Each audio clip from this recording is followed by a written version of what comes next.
다들 안녕하세요. 프로토 91회차 토신 정보방 환급 인증합니다. 당첨금은 세후 금액인 거 알고 계시죠? 다들 아시겠지만 한 경기 취소되어 당첨금이 반토막 났지만 그래도 당첨 모두 축하드리며 오늘 경기도 분석 시작해보겠습니다.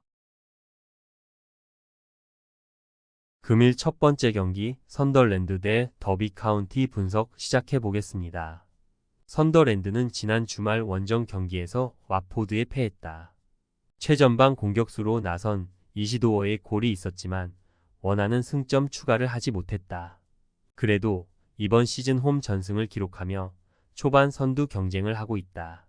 로메인 문델과 로버츠, 이시도어로 이뤄진 스리톱의 존재감이 대단하고 내일이 중원에서 경기의 중심을 잘 잡아주고 있다. 더비는 브리스톨과 카디프를 연파하며 승격팀으로 좋은 스타트를 했다. 그러나 최근 두 경기를 모두 패하며 순위가 추락했다. 때문에 연패 탈출을 위해 원정에서 템백으로 선두권 팀을 상대할 수 있다. 오스본과 구드민 등 중원의 나설 볼란치들이 공격 전개보다는 확실하게 수비적인 운영을 할 것이다. 선더랜드의 승리를 본다. 더비는 승점 추가를 그나마 한 홈과 달리 원정에서는 이번 시즌 부진한 경기력으로 일관하고 있다. 니암베의 공격 가담이 잦은 측면 수비도 불안하다. 로버츠와 문델, 왓슨이 경기 내내 공격적으로 상대 수비를 몰아칠 선더랜드가 승리할 것이다. 금일 두 번째 경기 웨스트브롬 대 미들즈브러 분석 시작해 보겠습니다. 브로미치는 지난 주말 경기에서 셰필드 웬즈데이에 패했다. 이번 시즌 개막 이후 5승 1무를 기록하며 리그 선두를 질주 중이었기에 아쉬운 패배였다. 그래도 이번 시즌 팀을 1위로 올려놓은 라치치와 디아키테의 중원 조합이 경기 내내 상대 중원을 압도했고 마자는 7경기에서 7골을 터뜨리고 있다. 디안 가나와 존스톤 등 벤치에서 나와 힘이 되어주는 선수들도 있기에 시즌 내내 우승 경쟁을 기대할 수 있다. 미들스브러는 최근 4경기에서 승점 7점을 따내며 선두권을 추격 중이다. 지난 주말 경기에서는 스토크시티를 제압했는데 벤 도크와 해크니 등이 골을 터뜨렸다. 라테 라스와 부르그 조르그, 아자즈 등 좋은 공격 자원이 대거 포진한 팀인데 이번 시즌은 수비가 더 인상적이다. 최근 4경기 단 2골만 상대에 허용했는데 모리스가 최종 수비를 잘 보호하고 있다. 접전을 본다. 브로미치의 시즌 스타트가 워낙 인상적이고 홈에 이점이 있지만 쉽게 승점 3점을 얻어내긴 어렵다. 중앙 미드필더인 모리스가 경기 내내 최종 수비 앞을 지켜내며 상대의 중원 공세를 저지할 것이고 에드먼슨이 공중볼 경합에서 밀리지 않을 미들스브러가 원정에서 승점 1점을 챙길 것이다. 금일 세 번째 경기 아스날 대 PSG 분석 시작해 보겠습니다. 아스날은 아탈란타 원정에서 무승부를 기록하고 홈 경기에 나선다. 시즌 초반 외대고루의 이탈이 있는 등 전력 누수가 큰데 리그 무패를 기록해 출발이 준수하다. 사카와 마티넬리, 제수스와 하베르츠 등이 활발한 움직임으로 기회를 만들고 있고 마갈량이스는 프리미어리그 최고의 중앙 수비다. 라이스의 중원 존재감도 확실하기에 여러 대회 우승을 노리고 있다.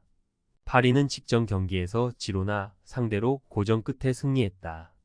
상대의 템백을 넘어서지 못하고 홈에서 무승부에 그치나 했지만 자책골을 종료 직전 유도했다.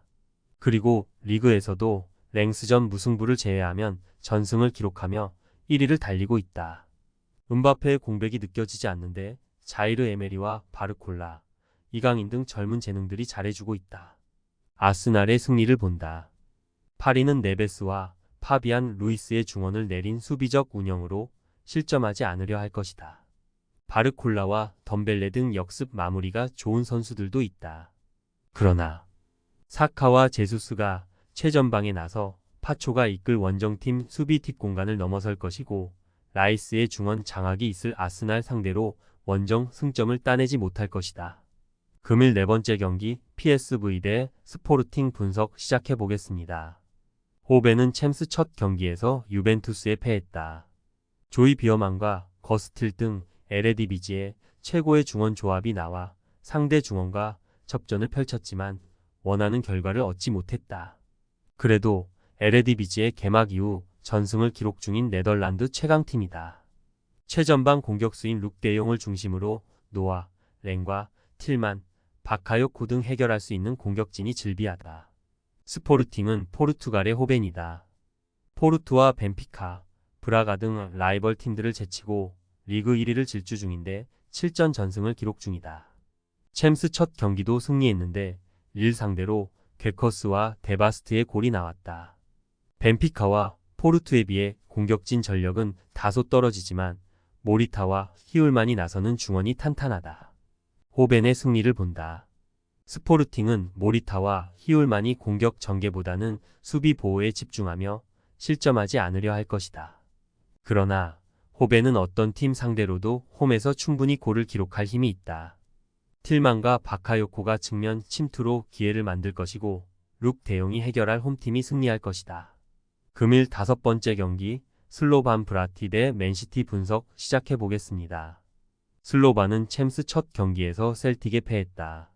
스트렐레츠와 바르세이안 등 팀을 챔스로 이끈 주축 선수들이 정상적으로 나와 공격적으로 골을 노렸지만 전력 격차를 극복하긴 어려웠다. 그리고 이번 일정에는 맨시티를 만나기에 연패 가능성이 높다. 그래도 그나마 잘하는 홈 일정이고 상대가 부상자가 있기에 승점 추가를 노린다.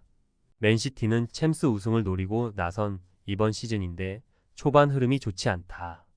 리그에서는 무패를 달리고 있지만 챔스 첫 경기에서 인테르와 비겼다. 거기에 부상자가 늘어나고 있다. 데브라이너가 무릎 불편 증세로 빠진 이후 로드리마저 십자인대 파열로 시즌 아웃 당했고 뉴캐슬전에서는 홀란드의 부상도 있었다. 때문에 이번 원정에는 핵심 3인 없이 나서야 한다. 사비우와 포든, 도쿠와 그릴리시의 공격진을 가동해야 하고 코바치치가 중원에 나설 것이다. 맨시티의 승리를 본다. 홀란드와 데브라이너, 로드리가 동시에 빠지는 전력 누수가 큰 맨시티지만 사비우와 베르나르드 실바가 충분히 제로톱으로 나와 슬로반 수비를 공략할 수 있다. 전력의 우위를 확실하게 보여줄 맨시티가 승리할 것이다. 토신 최종 조합은 영상 아래 고정 댓글로 말 걸어주시면 토신 정보방에서 무료로 공유해드립니다. 제발 손해보면서 토토하지 말고 다같이 웃으면서 즐겁게 베팅합시다. 함께 하실 분들은 부담 갖지 마시고 편하게 말 걸어주세요.